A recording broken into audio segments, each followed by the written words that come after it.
کی شادی ہوئی تو اس کی عمر 25 برس کی تھی۔ اس کے ماں باپ تو یہ چاہتے تھے کہ 17 برس کے ہوتے ہی اس کا بیاہ ہو جائے، مگر کوئی مناسب و موزوں رشتہ ملتا ہی نہیں تھا۔ اگر کسی جگہ بات طے ہو پاتی تو کوئی ایسی مشکل پیدا ہو جاتی کہ رشتہ عملی صورت اختیار نہ کر سکتا۔ آخر جب زبیدہ 25 برس کی ہو گئی تو اس کے باپ نے ایک رنوے کا رشتہ قبول کر لیا۔ اس کی عمر 35 برس کے قریب تھی، یا شاید اس سے بھی زیادہ ہو۔ صاحب روزگار تھا، مارکیٹ میں کپڑے کی تھوک فروشی کی دکان تھی، ہر ماہ 500-600 روپے کما لیتا تھا۔ زبیدہ بڑی فرما بردار لڑکی تھی، اس نے اپنے والدین کا فیصلہ منظور کر لیا، چنانچہ شادی ہو گئی اور وہ اپنے سسرال چلی گئی۔ اس کا خاوند جس کا نام علم الدین تھا بہت شریف اور محبت کرنے والا ثابت ہوا۔ زبیدہ کی ہر آسائش کا خیال رکھتا، کپڑے کی کوئی کمی نہیں تھی، حالانکہ دوسرے لوگ اس کے لیے ترستے تھے۔ 40,000 اور 3B کا لٹھا، شیفون اور 2 گھوڑے کی بوسکی کے تھانوں کے تھان زبیدہ کے پاس موجود تھے۔ وہ اپنے میکے ہر ہفتے جاتی۔ ایک دن وہ گئی تو اس نے ڈیوڑی میں قدم رکھتے ہی بینڈ کرنے کی آواز سنی۔ اندر گئی تو اسے معلوم ہوا کہ اس کا باپ اچانک دل کی حرکت بند ہونے کے باعث مر گیا ہے۔ اب زبیدہ کی ماں اکیلی رہ گئی تھی، گھر میں سوائے ایک نوکر کے اور کوئی بھی نہیں تھا۔ اس نے اپنے شوہر سے درخواست کی کہ وہ اسے اجازت دے کہ وہ اپنی بیوہ ماں کو اپنے پاس بلا لے۔ علم الدین نے کہا، اجازت لینے کی کیا ضرورت تھی؟ یہ تمہارا گھر ہے اور تمہاری ماں میری ماں۔ جاؤ انہیں لے آؤ، جو سامان وغیرہ ہوگا اس کو یہاں لانے کا بندوبست میں ابھی کیے دیتا ہوں۔ زبیدہ بہت خوش ہوئی۔ گھر کافی بڑا تھا، 2-3 کمرے خالی پڑے تھے۔ وہ تانگے میں گئی اور اپنی ماں کو ساتھ لے آئی۔ علم الدین نے سامان اٹھوانے کا بندوبست کر دیا تھا، چنانچہ وہ بھی پہنچ گیا۔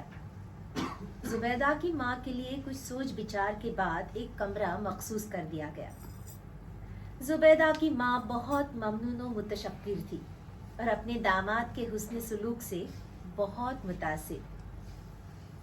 اس کے جی میں کئی مرتبہ یہ خواہش پیدا ہوئی کہ وہ اپنا سارا زیور جو کئی ہزار کی مالیت کا تھا اس کو دے دے کہ وہ اپنے کاروبار میں لگائے اور زیادہ کمائے، مگر وہ طبعاً کنجوس تھی۔ ایک دن اس نے اپنی بیٹی سے کہا،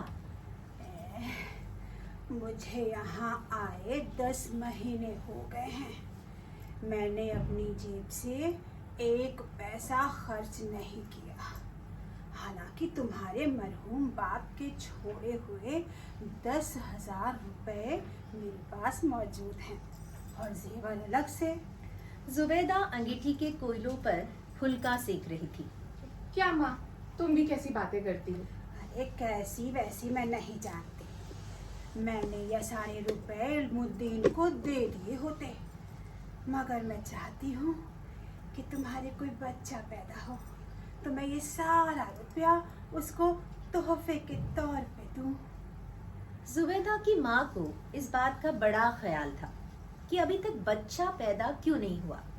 شادی ہوئے قریب 2 برس ہو چکے تھے، مگر بچے کی پیدائش کے آثار ہی نظر نہیں آتے تھے۔ وہ اسے کئی حکیموں کے پاس لے گئی، کئی ماجونے، کئی سفوف، کئی قرص اس کو کھلوائے، مگر خاطر خواہ نتیجہ برآمد نہ ہوا۔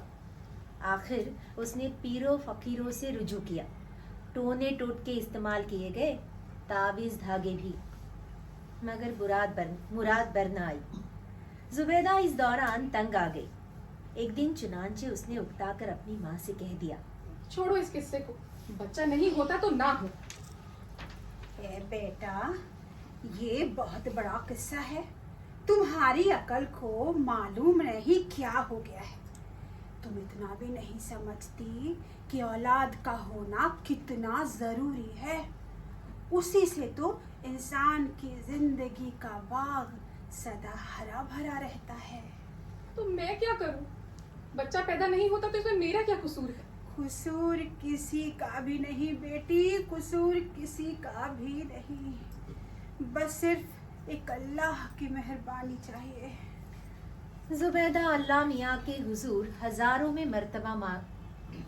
मर्तबा दुआएं मांग चुकी थी कि वो अपने फजलो करम से उसकी गोद हरी करे, मगर उसकी इन दुआओं से कुछ भी नहीं हुआ था। जब उसकी माँ ने हर रोज उससे बच्चे की पैदाइश के मुतालिक बातें करना शुरू की तो उसको ऐसा महसूस होने लगा कि वो बंजर जमीन है जिसमें कोई पौधा उग ही नहीं सकता। रातों को वो अजीब अजीब से ख्वाब देखती, बड़े ऊट पटांग किस्म के। कभी ये देखती कि वो लकोदक सहरा में खड़ी है, उसकी गोद में गुलगोतना सा बच्चा है जिसे वो हवा में इतने जोर से उछालती है कि वो आसमान तक पहुंचकर गायब हो जाता है। कभी वो ये देखती कि वो ऐसे बिस्तर में लेटी है जो नन्हे मुन्ने बच्चों के जिंदा और मुतहर्रिक गोश्त से बना है। ऐसे ख्वाब देख देख कर उसका दिलो दिमाग गैर मुतवाजिन हो गया। बैठे बैठे उसके कानों में बच्चों के रोने की आवाज आने लगी और वो अपनी माँ से कहती, ये किसका बच्चा रो रहा है? उसकी माँ ने अपने कानों पर जोर देकर ये आवाज सुनने की कोशिश की। जब कुछ सुनाई न दिया तो उसने कहा, हैं? बच्चा? अरे नहीं, कोई बच्चा रो नहीं रहा। नहीं माँ, रो रहा है, बल्कि रो रो के हलकान हो रहा है।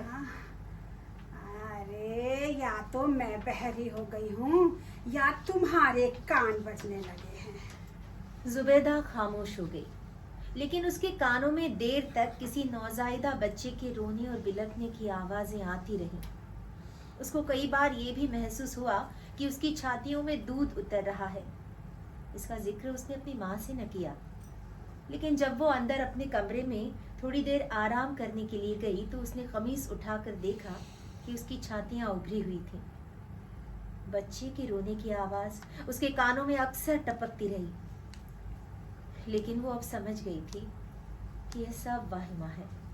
हकीकत सिर्फ ये है कि उसके दिलो दिमाग पर मुसलसल हथौड़े पड़ते रहे हैं कि उसके बच्चा क्यों नहीं होता, और वो खुद भी बड़ी शिद्दत से वो खला महसूस करती है जो किसी ब्याही औरत की जिंदगी में नहीं होना चाहिए।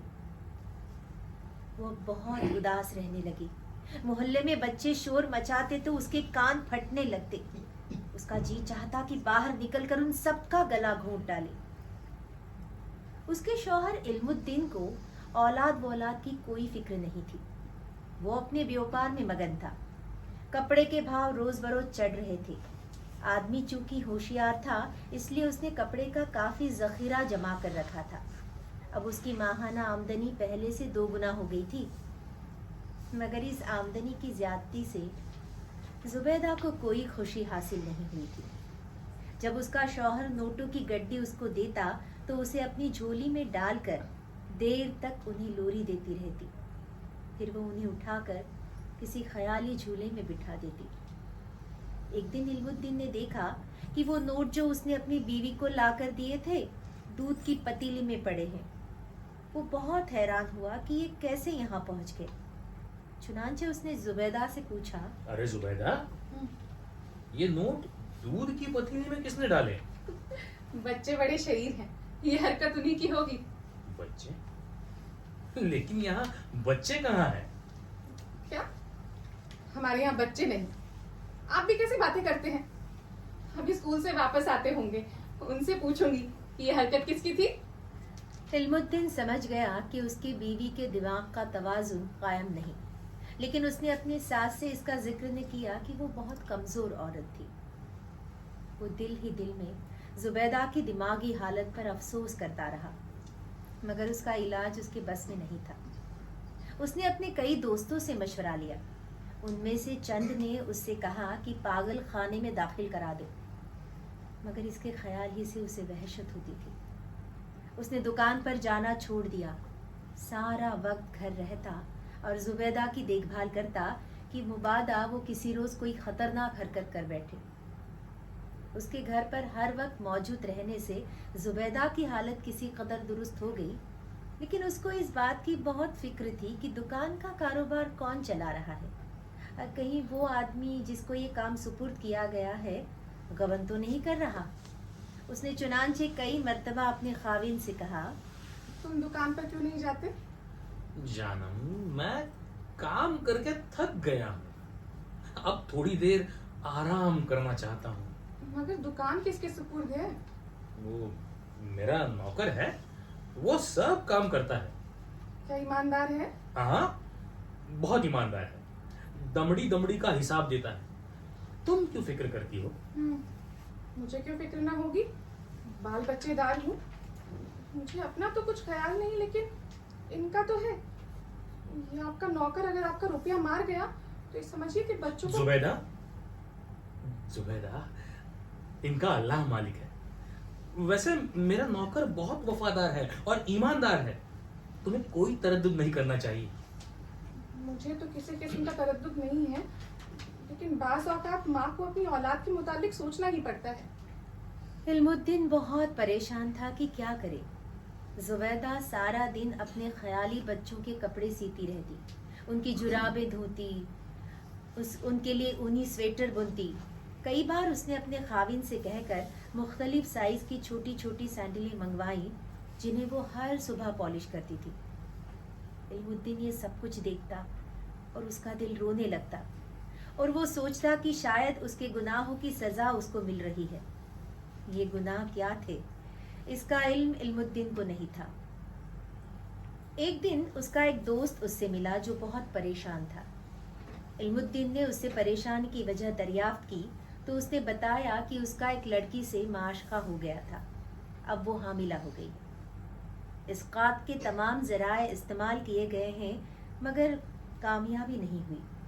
इल्मुद्दीन ने उससे कहा, देखो, इसका की कोशिश न करो, बच्चा पैदा होने दो। उसके दोस्त ने, जिसे होने वाले बच्चे से कोई दिलचस्पी नहीं थी, कहा, मैं बच्चे का क्या करूंगा?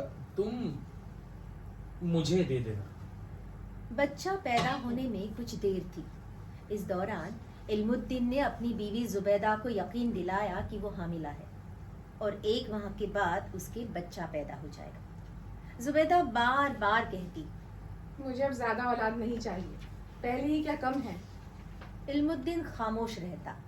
उसके दोस्त की दाश्ता के लड़का पैदा हुआ, जो इल्मुद्दीन ने जुबैदा के पास, जो कि सो रही थी, लिटा दिया और उसे जगा कर कहा, जुबैदा, जुबैदा, तुम कब तक बेहोश पड़ी रहोगी? ये देखो, देखो देखो तुम्हारे पहलू में क्या है। जुबैदा ने करवट बदली और देखा कि उसके साथ एक नन्हा मुन्ना बच्चा हाथ पांव मार रहा है। इल्मुद्दीन ने उसे कहा, लड़का है। अब खुदा के फजलो करम से हमारे 5 बच्चे हो गए। ये लड़का कब पैदा हुआ? सुबह 7 बजे। और मुझे इसका इल्म ही नहीं। मेरा ख्याल है दर्द की वजह से मैं बेहोश हो गई होंगी। हाँ, कुछ ऐसे ही बात थी, लेकिन अल्लाह के फजलो करम से सब ठीक हो गया। दूसरे रोज जब इल्मुद्दीन अपनी बीवी को देखने गया तो उसने देखा कि वो लहूलुहान है। उसके हाथ में उसका कटथ्रोट उस्तरा है और वो अपनी छातियां काट रही है।